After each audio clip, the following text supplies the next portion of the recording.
সম্মানিত আশিকি রসুল ও হোসাইনি মুসলমানদের প্রতি আমার অন্তরের অন্তঃস্থল থেকে সালাম জানাচ্ছি। আসসালামু আলাইকুম ওয়া রাহমাতুল্লাহি ওয়া বারাকাতুহু। আজকে আপনাদের সম্মুখে যে ভিডিওটা এনেছি সেটা হচ্ছে হযরত আলী কারিমুল্লাহ ওয়াজহুর সম্মান কেমন, তিনি কে, এই বিষয়ে 10-15 মিনিট আলোচনা করতে চলেছি। হযরত মা আয়েশা হতে বর্ণিত, তিনি বলেন, আমি একদিন আমার পিতা আবু বকরকে জিজ্ঞাসা করলাম, আব্বাজান, আপনি সর্বদাই হযরত আলীর দিকে তাকিয়ে থাকেন কেন? মা আয়েশার কথার পরিপ্রেক্ষিতে আবু বকর বললেন, মা, আমি একদিন হুজুর পাক সাল্লাল্লাহু তাআলা আলাইহি সাল্লামের মুখ হতে শুনেছি যে হযরত আলীর সুরত বা চেহারা দেখা ইবাদতের সমতুল্য।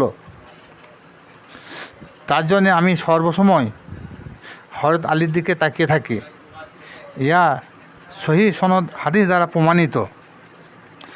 আবু বকর, উসমান, উমর এদের সুরত দেখা ইবাদত ইহা কোনো দিন শোনা যায় না, কারণ এরা হলো আহলে বাইতের গোলাম। সুতরাং গোলামের সুরত দেখা ইবাদত এটা কখনো সম্ভব নয়। কিন্তু গোলাম হয়ে সিংহাসনে বসে কেমন?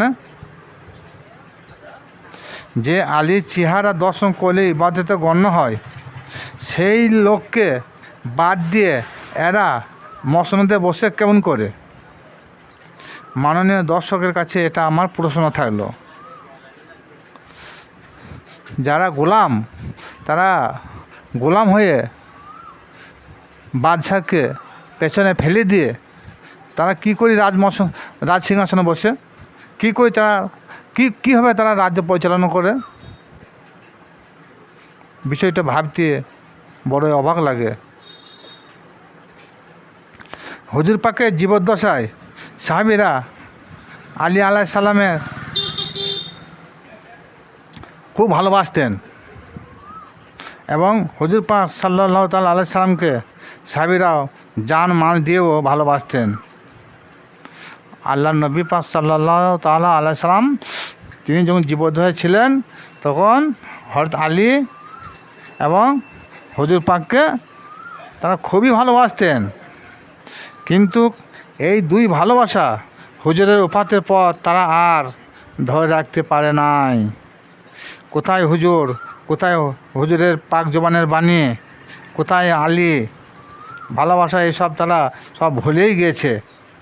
তখন তারা নফসের আম্মারার বশীভূত হয়ে গেছে। সবাই দিনটাকে মন দিয়ে মুছে ফেললো আর দুনিয়াকে তারা আঁকড়ে ধরে রাখার চেষ্টা করলো।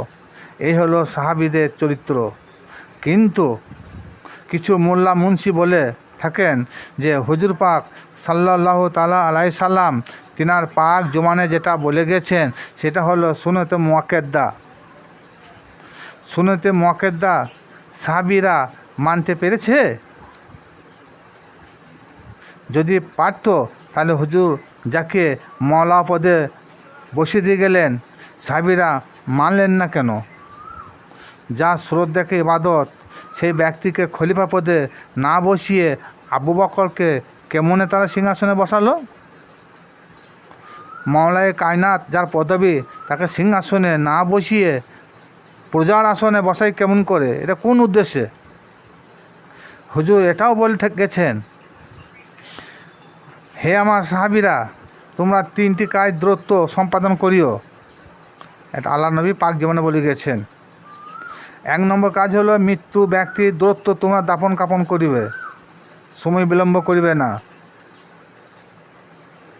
2 নম্বর, ছেলে মেয়ে যখন উপযুক্ত হবে দ্রুত বিবাহের ব্যবস্থা করিবে।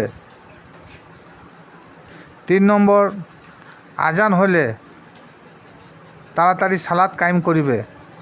এই হাদিসটা কি জয়ীফ হাদিস?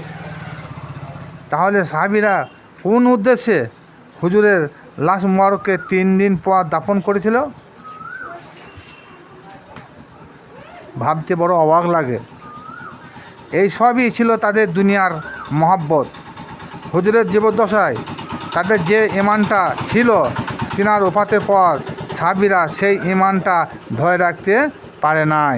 সুতরাং যাদের শেষ ভালো তাদের সবই ভালো।